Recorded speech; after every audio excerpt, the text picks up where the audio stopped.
Hey guys, I hope you're having a great day. This is Dostin Hurtado and this is Chapter 0 of Excel Basics. What do you mean, Chapter 0? Well, I've already done the entire course and I'm only writing Chapter 0 right now. It turns out that Chapter 1 was a little bit advanced for those who are literally starting from scratch. In other words, this chapter is for beginners, for those who are just now opening Excel or who may even be wondering, how do I open Excel? Do I have Excel?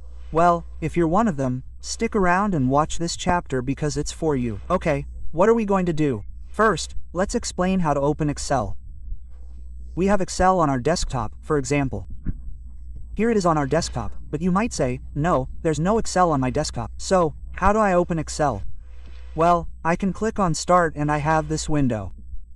Let's remember that I have a Windows 7 operating system. That person may have Windows 8, which is the newest. Let's say you bought a computer last week and it's a new computer. Well, it's going to have another operating system like 8.1, Windows 10, well, whatever is coming out. And it's different from this one, which is Windows 7, right? But it's the same dynamic. You simply click on Start and type Excel. It will appear there. If you have it installed, it should appear there. Ready? Obviously I'm going to tell you, write it correctly. See how to write it. Excel ready. Now, if you have Windows XP, I obviously recommend that you upgrade, but you can access this course. What would it be like? Start all the programs Microsoft Office 2013 or 2010 because it won't be able to install 2013. And here we have Excel 2013. Yes, I repeat, Windows XP cannot install Office 2013. That's what Microsoft said, so it can't be done. So, you can use versions 2010 or 2007 and there's no problem. It's completely valid. I'm going to click on Excel and let's see how it opens. Let's wait a moment, and it should open a small window. Look at it here. And we have the Excel window. Now we have another question. You're a slightly more advanced user. You say, well, it's very basic for me. I already know how to open that. Quote, yes, so simple. Or press Start, yes. And we're going to write Excel, just like it's written here. Excel and we're going to press Enter. And by default it will open the program. Yes, it even opens a little faster. It's a quick way to open the program. Believe me, if you can get used to it, all the better. But I repeat, this is for people from absolute zero. So, relax. As soon as you open Excel, you'll look at this window, obviously 2013. You'll look at this window and say, oh, God, I'm leaving this here. I don't like this program. Quote, man, cool. Look, this is a blank book. The rest are just templates. Pretend that none of this exists. Nothing here exists. Those templates, that garbage, that doesn't exist. Yes, let's click on blank book and when you click it, you'll have the Excel interface that some people will say, oh, no, that's all I did. I'd rather leave it here. Quote, man, try it. This is simple, cool, relax. So, we have this Excel window and, well, you might say, well, what do we do there? This is new to me. This is very different from Word, which I obviously recommend that you first look at Word and then look at this Excel program. Yes, it is very different from Word. So, you might say, well, how do you do it here? How do you work here? It's simple. First, we have the window or the file button. Yes, this file is something basic that you see in all of Word, Excel, PowerPoint, and all of the Office programs, which is like open, save, print. Yes, obviously nothing is going to print because I have nothing written, so it's not going to show me anything to print. Yes, to save, you simply click on Browse and it tells you where to save. At the end of this chapter, we are going to do a little test on how to save. Ready? So we have this document. This little line that appeared here, kind of dotted, is because I clicked on print. So, it prints whatever is here in this window, okay? But, well, that doesn't affect anything. Now, okay, let's start from the top. So, we have these tabs or cards, as they are called in some countries. Let's remember that I am Colombian, but Argentines, Mexicans, and even Spaniards in Europe, many greetings from Colombia, are watching this chapter. So, we have these little tabs. Each tab is basically descriptive. If you want to insert an image, an object, something, go to the tab to insert. Yes, if you want to remove these little lines here, if you want to adjust the size of the page, go to Page Design. Do you understand me? In other words, the description of the tab is literally descriptive. Yes, we will see it slowly in the later chapters. Let's see it slowly without any rush. Okay, for now I'm going to go to home. I'm going to go to home and we're going to stay there for now. Ready? Let's remember that each tab has its set of buttons such as clipboard, font, alignment. If we are going to insert, they change tables, illustrations, applications. Ready? So relax. That's what it is. It looks slow. Very good. Now let's go down here to the bottom. Here's this little part, this little bar here, and let's see what that is. But to explain this up here, I have to explain what cells are. Okay, each little thing is called a cell. Yes, each cell can contain X amount of text. In other words, you can put an entire document inside a little cell here inside this. It's tiny, but believe me, it can be expanded. Ready? So, don't worry about that. Now, cells handle coordinates. For example, the cell I'm currently in is B3. Excel handles columns in letters and rows in numbers.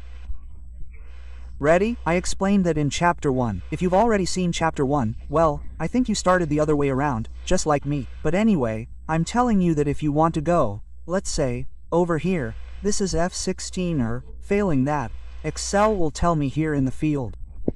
Cell name. If I click here on any cell, I'm going to click here to start looking here. Oh, I'm getting tired. I just look here and say U89. Okay. I'll go back and go up. I'm going to click here and see E11. A quick way to find out the name of the cell. If you create a range by holding down the mouse, Excel will show me the cell that I'm currently located in. You'll see that this one is blank, but it is selected and that's because I'm located there, which is C6. If I press enter without clicking anywhere, just press enter, that little blank space will go down, right? And it will go down and list the cell type. You might say, well, what's this for? Fresh, I'm explaining.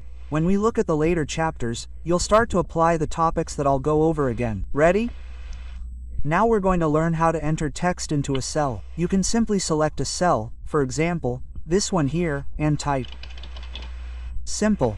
Yes, you'll understand, that's not rocket science. Or you can double-click on the cell and type.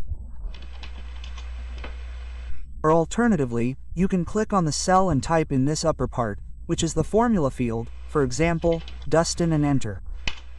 Done. So, there are 3 ways to write, all of which are literally basic. You can use any of them, you can get used to any of them.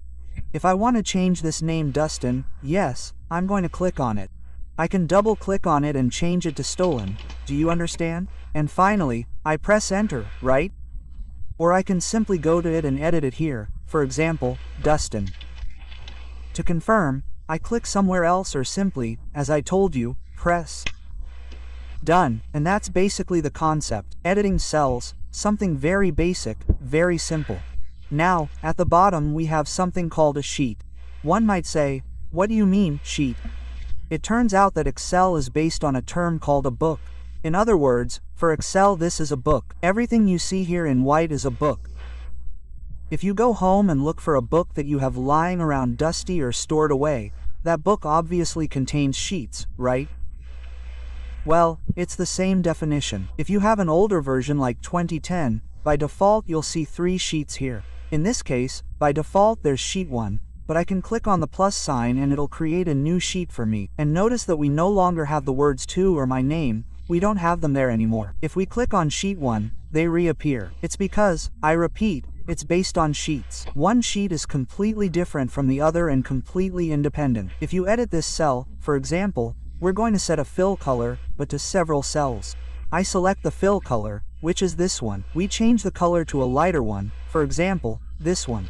If I click on another cell, it doesn't appear anymore. Yes, I don't know if I'm going too slowly, because the idea is for these concepts to be very clear so that you can start the course as it is. Ready? Good. You can create as many sheets as your computer allows. Your computer. Ready. Keep something in mind. If you create 100 sheets and you have a computer, a machine that you bought the day before yesterday, you bought that machine yesterday. If you transfer that document to a much slower computer, that book won't even open because it simply can't be opened, since it's too big and the computer doesn't allow it.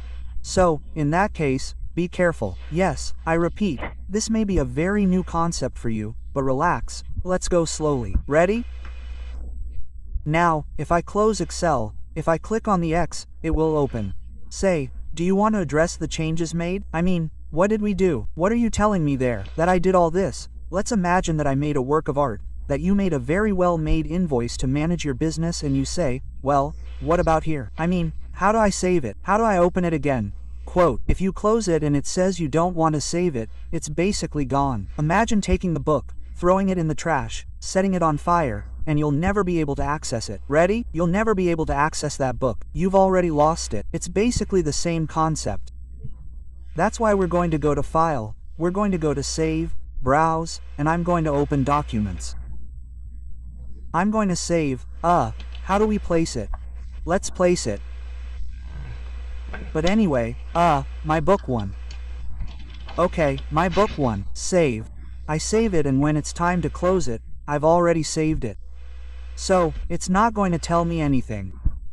If I go to Documents, and open my book one, here it is in my book one, I double click it, it's going to open the last thing I did. Ready? So, always remember to save your documents. In the upper chapters, I'm going to give you some support material, that is, what I do in the video I'm going to make available for download. In this video, well, no, the idea is for you to do what I did, practice. So, I'm not going to put anything up for you to download. Done. I hope you continue with the course. Remember that the course is very basic and will complement your entire career, all your work, and I suggest you do it in order. Chapter 1, Chapter 2, Chapter 3. On the YouTube channel, you may not find some chapters because they are simply hidden. Yes, that's why I highly recommend that you go to the website that you can see on the screen right now. On that website, everything is structured there. It's a new website.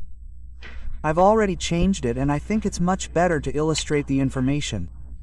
Okay, the entire page has comments, so you can comment anywhere in any chapter, and that way I can resolve your doubts. Hopefully, there are doubts within the chapter. Yes, I'm not here to answer projects or answer, well, things about your work that you have. Unfortunately, I don't have time. I hope you have an excellent day. I'm talking to you too without hesitation. Remember to continue the course.